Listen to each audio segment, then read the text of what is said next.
right. So first on the agenda, looks like we have John Britt with stakeholder introductions. John, do you have anybody today, sir?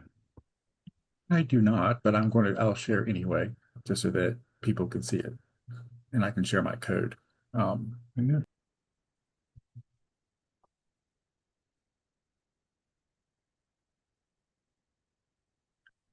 So as we do always, we do a stakeholder introduction. The reason we ask, why do we do this? And it's to get to know others on the call, to build connections that lead to collaboration, get new, maybe some ideas for new hobbies, and just spotlight people for 30 to 45 seconds. It's supposed to be fun. And we enjoy it when people do collaborate with us or do give us information so that I can introduce somebody. It is one of my most favorite things to do. But unfortunately,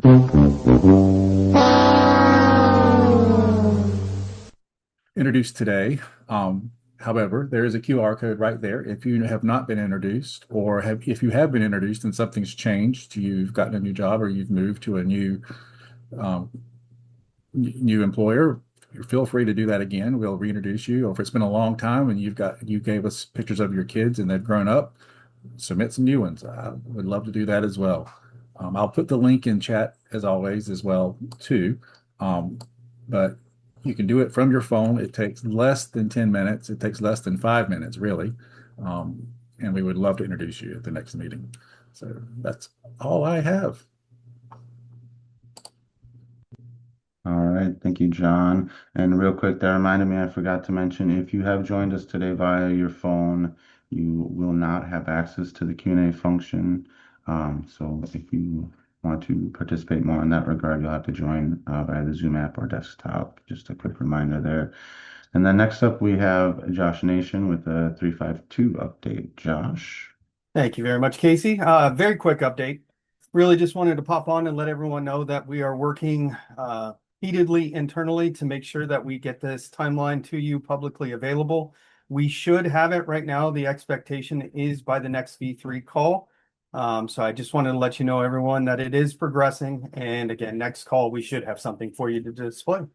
And that's all I have, Casey. Very good, sir. Thank you. Bring up our agenda again. So next up, we have Monet with the 2026 NEMSIS annual meeting update. And then after her will be Mr. Ben Fisher on deck. So Monet, please take it away. Okay, fantastic. Can you allow me to share my screen? Okay, thank you. I see it now.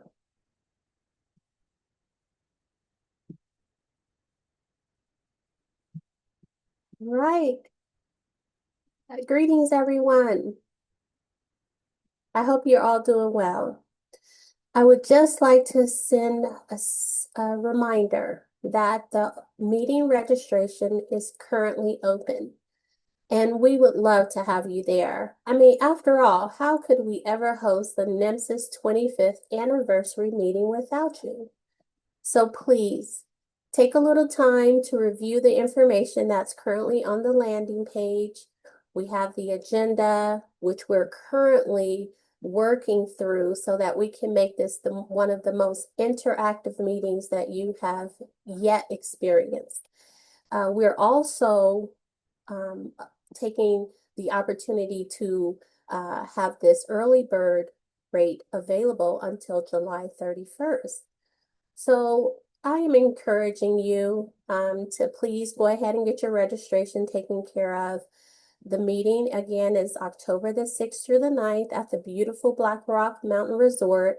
I have seen that a lot of the reservations have been made at the hotel. However, we're not seeing the same registrations on our website in terms of the registration for the actual meeting. So I know that you're going to get that taken care of at your earliest convenience. So this is just a little nudge just to say, don't let the early bird rate expire. We want you to save, have excellent savings on that. And we're planning to have an excellent meeting. We're doing everything to pull out all the stops to ensure that this is going to be a fabulous time for you. So again, we just encourage you to go ahead and get registered. And we thank you in advance. There's some who have registered so far with regards to the software vendors. And so I would like to also take this time to encourage the software vendors to continue to get your registrations in. This is part of the compliance process. If you are a NEMSIS compliant vendor, basically listed on our technical resources page, this is a requirement that you attend the annual meeting, especially for the general sessions. So this year we have 3 days of general sessions, and we are asking that you please make the time to come and visit with us and to have great discussions. And I just want to say thank you so much in advance for all that you're doing. We really would love to have each and every person on the call at the meeting. This is going to be a huge event for us. So thank you in advance. And I will turn the time back to you, Casey. Thank you. Thank you, Monet. We had a quick question regarding annual meeting. Can you remind us of the required days for vendors? Yes, the required days for vendors will be Tuesday, Wednesday, and Thursday. And Friday is optional. We will be wrapping up on Friday. If you can stay that day, fantastic. But the 3 days that I mentioned are the required days for vendors. Thank you. Are there any additional questions? Not seeing anything. Okay. Well, we look forward to having you at the meeting. So thank you so much for your time. Okay, back to you, Casey. All right. Thank you, Monet. Wonderful. Looking forward to seeing people at the annual meeting. All right. Next up, we have Ben Fisher with rate limits for retrieve status of submissions. Ben, it's all yours.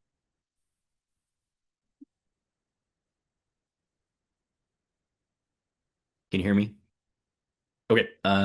Yeah, thank you. Last week we sent out an email related to this. It will go into effect today, but we are going to begin rate limiting retrieve status updates. So I want to be kind of clear, this does not affect submissions or resubmissions. Only the retrieve status code will begin getting rate limited to 500 requests in a 5-minute period. So our IT team looked at kind of the average request rate, and we're trying to accommodate those that are somewhat reasonable, but we did have to put an upper limit on it. If you encounter any issues with that or have any questions, please open a help desk ticket. We're going to keep an eye out and see if we begin having any issues with that. But and that will be per IP address. So 500 requests in a 5-minute period per IP, and this mostly affects state vendors submitting directly to NEMSIS. So again, if you run into any problems or have any questions, please open a help desk ticket. Happy to answer any questions about that. Or now, please also put them in the Q&A box. All right, Casey, I'll turn it back over to you, and I'll just keep an eye on the Q&A. Excellent. Thank you. It doesn't look like we have any questions so far. All right. Next up then is Mr. Randall Eimerman, and it looks like he's got the next 3 topics. So Randall, if you're ready. All right, Casey, can you see my screen okay? I cannot. Hold on a minute. I'll stop sharing, try and share again. Yeah, we see it, Casey. He's good. Okay. All right. Very good. All right, thank you, Casey. So the first update from NASEMSO is about Data Managers Council. We did hold an election, which is just sort of standard as we move through the different years. So for the year of 2026 through 2028, I've announced this in the past, but Peter Geisert from Oregon will be the chair. Gavin Sussman from Texas was voted in as the chair-elect. Hannah Yang from Montana is the secretary, and then that would move Amber Vietnan from Colorado into the immediate past chair position. So as we sort of move along through these years, any meetings that we all attend, you'll probably see those names much more often. Gavin did serve in our secretary role as well as Peter prior, so they have a lot of experience in this position. Next topic that I have is the violence against EMS personnel. We've been talking about these quarterly information sharing sessions. I have put out a interest form. I did my best to kind of accommodate everyone's dates and times. The QR code on the screen will send you to that interest form if you have not signed up and you are interested to join. The dates are July 15th, 2026, October 21st, 2026, and then moving into next year would be January 20th and April 21st. I did my best. None of those are V3 implementation calls, and I do not believe any of those will affect any holidays. So expect that meeting to be sent to you directly after this meeting, and anyone else who joins in between is welcome to, and we'll send you those invites. Any questions on the Violence Against EMS quarterly information meetings?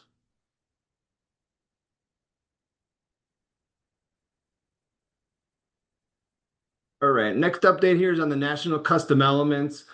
We do have another meeting, the quarterly information sharing sessions about the CPMIH custom data elements. That meeting will be from Wednesday from 2 to 3 p.m. Eastern.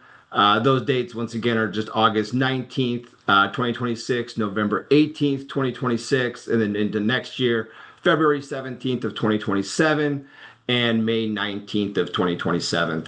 Once again, this QR code would take you to an interest form where I get your name and your email. I will send this invitation out after this meeting, and members can join this interest group or this information sharing session at any time. All right.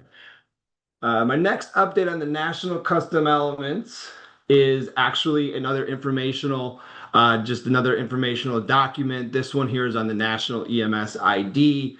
As we kind of scroll through it, we can see that there's a little bit of some language in there, the custom elements themselves. And as we get down, we have some benefits and some of these suggested links.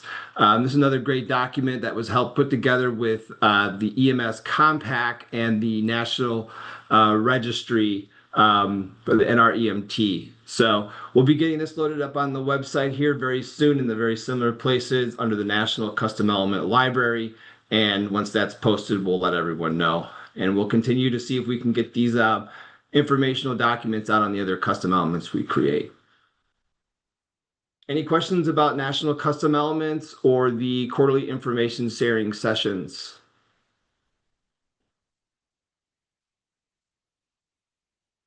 And that's all I have for today, Casey. Very good, Randall. Thank you very much as usual. All right, next up then we have Jeremy Kinsman with OEMS update and pre-hospital blood update. Jeremy, if you are ready.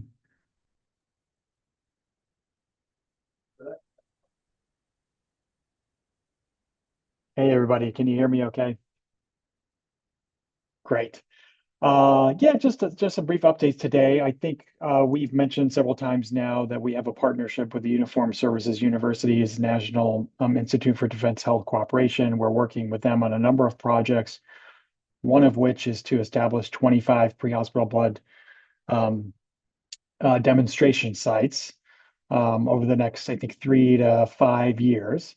So right now, the Uniformed Services Universities, again, the NEDIC, their ecosystem partners are in the process of preparing applications and are submitting those applications. I think the due date is the end of this month. So once those are submitted, then we'll have, I think, a 2 to 3 month period where we'll be reviewing the applications and selecting applicants to move forward with. Those implementation partners, as part of their applications, have to identify demonstration sites to actually, perform the blood transfusions. And so those demonstration sites are going to be EMS agencies primarily. And so I think just kind of an FYI for this group. I mean, once we kind of have identified those implementation partners and agencies that are going to be working as part of this pre-hospital blood demonstration program, we'll just make sure that folks are aware that we're working with those agencies, the states where they operate, and their EPCR vendors, because we want to make sure that there's an efficient process as possible for those applicants to submit their, do their required data reporting. So further updates on that as we know who's been selected. The other thing I just want to mention real quickly related to that is, while the primary aim of those demonstration programs is really to help us expand the number of agencies that have access to pre-hospital blood and can transfuse pre-hospital blood. and also to conduct an impact evaluation on how these pre-hospital blood transfusion programs are particularly impacting motor vehicle crash patients. It's really also a great opportunity for us to kind of show the value of how EMS data connected with CAD data, crash data, hospital, and HIE data is really valuable and important. And we're hoping that, we'll be able to kind of use this opportunity to sell that story as well to NHTSA and DOT leadership. So we're hoping, that we can collaborate together and make the process efficient and beneficial for everyone involved. The only other thing I would just add for today is, as our state and local partners, if you all are preparing submissions for anything related to, post-crash care or pre-hospital blood, if it's a federal grant or otherwise, please feel free to reach out to us or reach out to the team at the NEMSIS TAC, because we have been doing a ton of work on coming up with data definitions for identifying patients who could benefit from pre-hospital blood. The TAC has been doing some really interesting advanced kind of modeling using machine learning to help identify those patients. And so, if it would be helpful, we'd be happy to connect with you and talk with you about as you guys are preparing these numbers for part of your application to identify how many post-crash care patients you have or how many patients you have that could benefit from pre-hospital blood. We'd love to be able to just kind of compare that with the numbers that we're coming up with our with what the NEMSIS TAC is building. So we certainly want to be supportive. We don't for your applications, and it's possible that the work that the TAC is doing may identify a higher number of patients who might be eligible for pre-hospital blood, or specifically for NHTSA, where we often run into an issue of proportionality, where grant funds can only be used for the portion that are related to motor vehicle crash patients. It could be that the methodology that the TAC is using is showing that motor vehicle crash patients actually make up a higher proportion than maybe than the models or methods that you're using at the local or state level. So please feel free to reach out to me, reach out to the TAC team. We're happy to help and support you in that effort. I think that's it for me for today. If folks have questions, happy to address them on the call today, or as always, you can email any one of us at the NHTSA Office of EMS. Thanks. Thank you, Jeremy. Seen any questions coming in yet? So means you did a great job explaining everything. Thank you, sir. All right. Next up, couple announcements. We have RMP Vendors Quarterly Meeting coming up on Wednesday, July 1st at 1 p.m. Eastern. Billing Stakeholders Quarterly on Tuesday, July 7th at 1 p.m. Eastern, and a public training on July 7th at 12 p.m. Eastern. Looks like it'll be covering statewide hospital outcome data. Our next V3 call will be Wednesday, July 8th, starting at 11 a.m. Eastern. And that's it for the upcoming meetings. Otherwise, we'll move to open forum. If anyone has any questions, any topics they'd like to bring up, you can again raise your hand or use the Q&A feature, whichever works best for you. Give that a couple minutes if anyone has anything they'd like to add to the conversation today.